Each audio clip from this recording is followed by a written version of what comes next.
Have you ever wondered what mistakes agents and brokers are making when it comes to virtual open houses? Don't worry, I can help. Hey everybody, Katie Lance here, founder and CEO of Katie Lance Consulting, the Get Social Smart Academy, and author of the book, Get Social Smart. And it's episode 180 of the Get Social Smart show. And today I'm going to share with you a few of the most common mistakes we see agents and brokers making when it comes to virtual open houses. By the way, if you're over on YouTube, hit that subscribe button and the bell button so you get notified when we have new videos that come out each and every week. All right, let's dive into the show. Mistake number one is not having a plan or just winging it. Now, I know when you first start doing virtual open houses, it's a little unnerving. It's a little bit different than a traditional open house, but you have to have a plan and you have to have a strategy.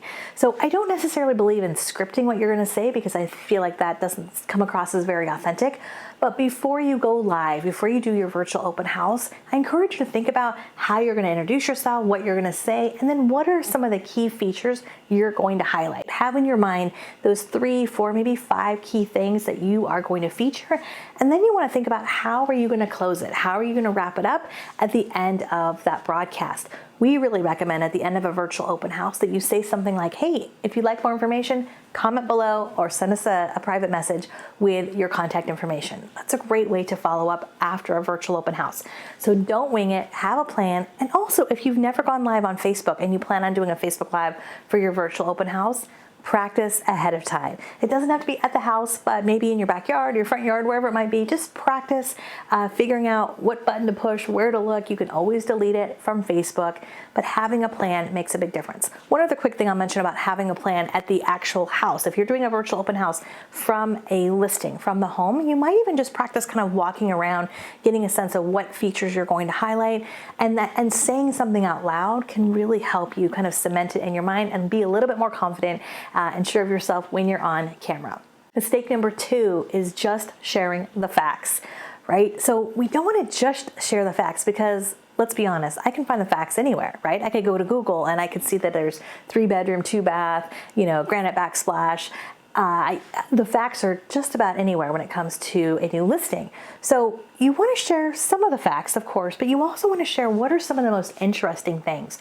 Is there a story that you can share? And in fact, you might ask your homeowner, when you first moved here, what is the 1 or 2 things that you loved about this house? Or what are some things that you loved from living here the last 20 years, right? Whether it's the house, the neighborhood. You might also ask, what's the story behind that remodel, right? Maybe they did a remodel in their kitchen or their bathroom, and asking them to kind of tell that story can be really powerful. And then you can convey that story on your virtual open house.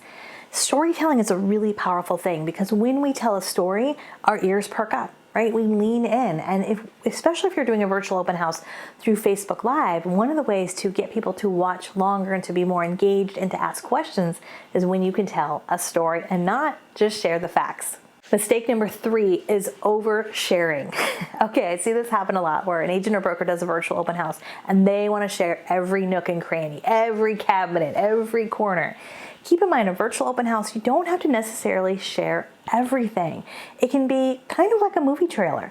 When you watch a great movie trailer, you get fired up, you might laugh, you might even cry. If you're like me, I'm very emotional, but you get inspired and you get curious as to what the movie's all about. And of course, a great movie trailer doesn't give away any spoilers, right? So when you think of your virtual open house, think about it in kind of that same format where you're going to start off by introducing yourself. You're going to welcome people to your virtual open house. You're going to introduce yourself, introduce the property, and then walk them through a few of your favorite features. By the end, if they're really curious, they're going to want more information. So at the end, you want to have a really strong call to action, something as simple as like, hey, if you enjoyed this and you would like all the property details, but because there is a lot to share with this property, comment below and I'm happy to share with you more information. That's a simple call to action. So instead of saying, hey, you can email me and call me and text me and find me on YouTube, or hey, I'm on Facebook, tweet me, send me a message on Facebook, right? You don't want to give people 12 different options. Give them just a simple, clear call to action at the end. Keep people curious, keep them wanting more, and it's a small thing that can make a really big difference. Okay, I would love to hear from you. Have you been hosting virtual open houses? Let me know in the comments below. And if you are looking for a strategy guide to really take your virtual open houses to the next level, we recently put together a really robust handbook. We've had hundreds of agents and brokers order it and download it and use it successfully for their virtual open houses. Just go to katielance.com/handbook to check it out. We'll also drop that link below. Like I said in the beginning, if you haven't had a chance yet, hit that subscribe button and the bell button. Make sure you get subscribed so you always find out about our new episodes. And of course, for more tips, tools, and strategies about all things social media, especially when it comes to real estate, please visit us at katielance.com.